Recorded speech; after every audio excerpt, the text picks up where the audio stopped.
اعوذ باللہ من الشیطان الرجیم بسم اللہ الرحمن الرحیم قال رب اشرح لي صدری ویسر لي امری واحلل عقدۃ من لسانی یفقهوا قولی. سامعات السلام علیکم ورحمۃ اللہ وبرکاتہ. اسماء الحسنہ کے سلسلے کو جاری رکھتے ہوئے آج جس اسم پر ہم علم حاصل کرنے جا رہے ہیں انشاءاللہ وہ ہے التواب. معنی ہے توبہ قبول کرنے والا. التواب توبہ قبول کرنے والا یعنی ہمیشہ توبہ قبول کرنے والا، بار بار توبہ قبول کرنے والا، جس کے پاس ساری مخلوق توبہ لیے آتی ہے اور وہ ان کی توبہ کو قبول کرتا ہے. ارشاد باری تعالی ہے سورۃ التوبہ آیت نمبر 104 میں کہ وَأَنَّ اللَّهَ هُوَ التَّوَّابُ الرَّحِيمُ. کیا کہا اللہ نے کہ بے شک اللہ کیا ہے، وہی توبہ قبول کرنے والا اور رحم کرنے والا ہے. اور ایک جگہ سورہ بقرہ میں بھی فرمایا وَأَنَا التَّوَّابُ الرَّحِيمُ، اور میں ہی توبہ قبول کرنے والا اور رحم کرنے والا ہوں. جو بندہ اپنے گناہوں پر نادم اور شرمندہ ہو کر اللہ کے حضور توبہ کرتا ہے تو اللہ تعالیٰ کیا کرتے ہیں، اس کی توبہ کو قبول کرتے ہیں، کیونکہ اللہ کیا ہے، غفور ہے، رحیم ہے، بخشنے والے اور رحم کرنے والے ہیں. وہ تو پہلے بندوں کو توبہ کی توفیق دیتا ہے. پہلے تو وہ بندوں کو توبہ کی توفیق دیتا ہے، پھر ان کی توبہ کو قبول کرتا ہے. توبہ کی توفیق ملنا بھی خوش نصیبی کی بات ہے، کیونکہ اکثر لوگ ایسے ہوتے ہیں جو یہ خیال میں ہوتے ہیں کہ ابھی زندگی ہم توبہ کر لیں گے، زندگی بہت باقی ہے، بعد میں توبہ کر لیں گے. لیکن توبہ کا دروازہ بند ہونے سے پہلے انسان کو چاہیے کہ وہ اللہ کی طرف رجوع ہو. توبہ کا مطلب کیا ہے، تابہ یتوبو اس کا روٹ ورڈ ہے، اس کا معنی ہے پلٹنا. توبہ کا معنی کیا ہے، پلٹنا. تو بندے کو جب یاد آئے کہ اللہ سبحانہ و تعالی بخشش کرنے والے ہیں، اور بندے کو جب فوری یاد آتا ہے کہ اس نے گناہ کر لیا، تو مومن بندہ وہ ہوتا ہے جو گناہ پر اصرار نہیں کرتا، یعنی گناہ پر جمے ڈٹے نہیں رہتا، بلکہ جیسے اسے یاد آتا ہے کہ اس نے غلطی کی ہے تو وہ فوری پلٹتا ہے، توبہ کرتا ہے. توبہ کا معنی کیا ہے، پلٹنا. تو مومن بندہ وہ ہوتا جو گناہوں پر قائم نہیں رہتا، گناہوں پر بزد نہیں ہوتا، بلکہ کیا کرتا ہے، فوری اللہ کی طرف پلٹتا ہے. تو اللہ تعالیٰ کیا ہے، التواب ہے، بہت زیادہ توبہ کو قبول کرنے والے. الحمدللہ.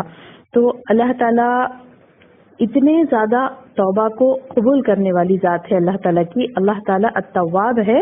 اس کا ایک حدیث قدسی کے ذریعے سے ہم اللہ کی صفت خود سمجھتے ہیں انشاءاللہ، کہ حدیث قدسی میں آتا ہے اللہ تعالیٰ فرماتا ہے اے آدم کے بیٹے، جب تک تو مجھے پکارتا رہے گا اور مجھ ہی سے امیدیں وابستہ رکھے گا تو میں تیرے گناہوں سے صرف نظر کرتے ہوئے تجھے معاف کرتا رہوں گا.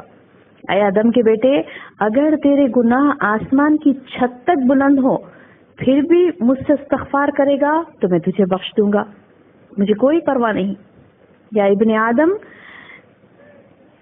ابن آدم لو آتیتنی بقراب الارض خطایا ثم لقیتنی لا تشرک بی شیئا لأتیتک بقرابها مغفرہ. سبحان اللہ. کیا فرماتے اللہ تعالیٰ، یا ابن آدم لو آتیتنی، اے ابن آدم کے بیٹے، اگر تو میرے پاس زمین بھر خطائیں بھی لے کر آئے اور اس حال میں تو مجھ سے ملاقات کرے کہ تو نے میرے ساتھ کسی کو شریک نہ کیا ہو، تو میں اتنی زمین بھر تجھے مغفرت سے نوازوں گا. سبحان اللہ. لیکن شرط کیا ہے کہ وہ شرک نہ کیا ہو.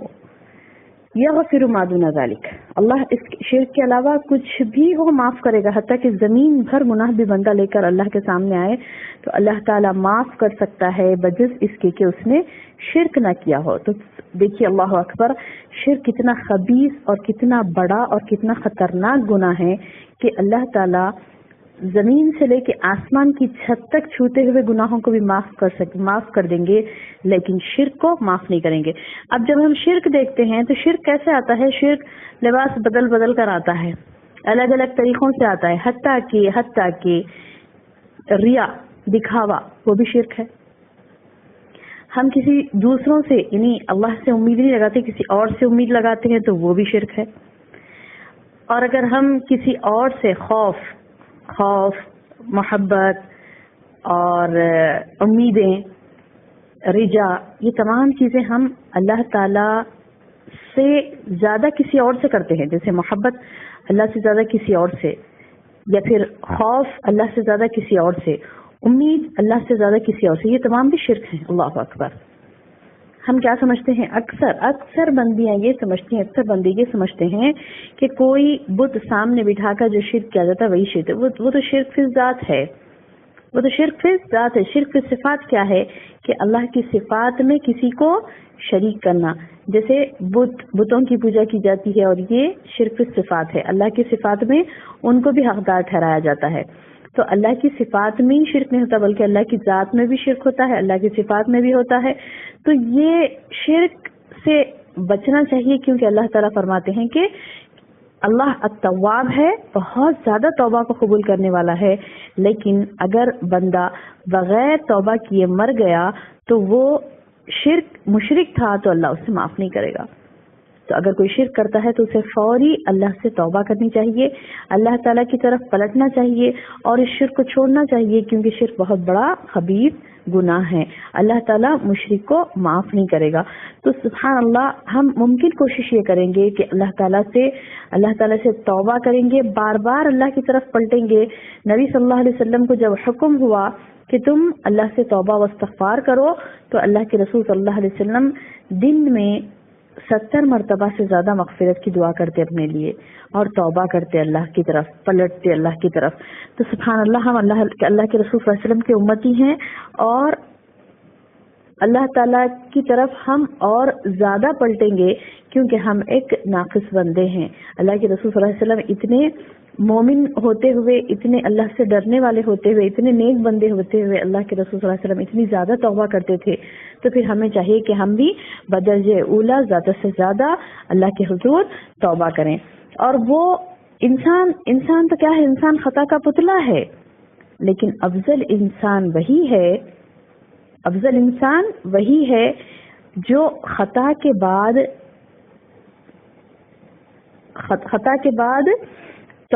توبہ کرے، اللہ کی طرف رجوع کرے، کیونکہ وہ بار بار توبہ کو قبول کرنے والا ہے. کون؟ اللہ سبحانہ وتعالیٰ التواب. انسان کو توبۃ النصوح کرنی چاہیے. اور ایک بھی پوائنٹ ہے یہاں پر کہ توبۃ النصوح یعنی خالص توبہ سے کیا مراد ہے کہ بندہ دل میں پکا یہ ارادہ کرے کہ وہ دوبارہ گناہ کی طرف نہیں جائے گا، دوبارہ گناہ کو نہیں کرے گا، وہ گناہ سے سخت نفرت کرے. جس گناہ پر بھی وہ توبہ کر رہا ہے پہلے اس گناہ سے سخت نفرت کرے. ایسے نہیں کہ دل میں اس گناہ سے محبت ہے اور بظاہر توبہ کر رہا ہے، نہیں، بلکہ پہلے اس گناہ سے شدید نفرت کرے اور اس گناہ کو دوبارہ کرنا ایسے تصور کرے جیسے آگ میں جانا. تو یہ خالص توبہ ہوتی ہے. اور توبہ کی شرائط ہیں، اس میں سے ایک شرط یہ بھی ہے کہ اگر وہ کسی کا حق تلف کر لیا ہو، کسی شخص کا حق تلف کر لیا ہو اور وہ توبہ کر رہا ہے اور لیکن اس کا حق واپس نہیں کرتا. جیسے اگر فار ایگزامپل کسی نے کسی سے کوئی چیز چھین لی اور اسے جب پتا چلا کہ اس نے یہ غلط کیا، پھر وہ اللہ کی طرف پلٹ کر خالی توبہ کرتا ہے لیکن وہ چھینی ہوئی چیز اپنے پاس ہی رکھتا ہے، اسے واپس نہیں کرتا، تو پھر وہ توبہ نہیں ہوتی. توبہ کے شرائط میں سے ہے یہ شرط کہ حقدار کو اس کا حق لوٹا دے، اس کے بعد اللہ سے توبہ کرے. یعنی اللہ تعالیٰ کی طرف اسی وقت بندہ پلٹ سکتا ہے، اللہ تعالیٰ اسی وقت اس کو معاف کرتے ہیں جبکہ وہ کسی کا حق تلف کیا تو اس کا حق اس کو دوبارہ واپس دے دے، یا پھر اس کے ذمے جو بھی ہے وہ اس سے پہلے حق ادا کر دے، اس کے بعد اللہ کی طرف رجوع ہو. تو توبہ کی توفیق اور محلت بھی اللہ کے فضل سے ہی ملتی ہے. توبہ کی توفیق اور توبہ کی محلت بھی اللہ کے فضل سے ہی ملتی ہے. اگر جب اللہ کی پکڑ آ جاتی ہے تو پھر توبہ کا دروازہ بند ہو جاتا ہے. جیسے ہم نہیں جانتے کہ ہماری موت کا وقت کب ہے، ہم نہیں جانتے کہ ہماری موت کا وقت کب ہے. جب حلق میں روح اٹک جاتی ہے اور جب دم نکلنے لگتا ہے اس وقت اگر کوئی توبہ کرتا ہے تو اس کی توبہ قبول نہیں ہوتی. جیسے ہم نے موسیٰ علیہ السلام کے واقعے میں دیکھا نا کہ موسیٰ علیہ السلام کے واقعے میں جو فرعون کا جو معاملہ تھا وہ ہم نے دیکھا کہ فرعون جب ڈبکیاں لے رہا تھا اس نے اللہ سے معافی مانگی تو اس وقت کی معافی اس کی قبول نہیں ہوئی. تو بندوں کو چاہیے کہ وہ سچے دل سے توبہ کرنے کے ساتھ ساتھ اس کے فضل، مہربانی اور رحمت کی دعا بھی کرنی چاہیے. اللہ تعالیٰ کی طرف رجوع اس طرح ہونا چاہیے جس طرح اولیاء اللہ متقی لوگ کرتے ہیں. یہ نہ ہو کہ گناہ بھی کرتے رہیں اور زبان سے توبہ توبہ کا ورد بھی جاری رہے. اس طرح نہیں ہو، بلکہ مغفرت کے لیے ہم دعا کریں. جیسے سورہ بقرہ میں اللہ تعالیٰ نے ہمیں سکھایا نا کہ ربنا وجعلنا مسلمین لك ومن ذريتنا أمة مسلمة لك وأرنا مناسكنا وتب علينا إنك أنت التواب الرحيم. کیا معنی ہے؟ آمین یا رب. کیا معنی ہے؟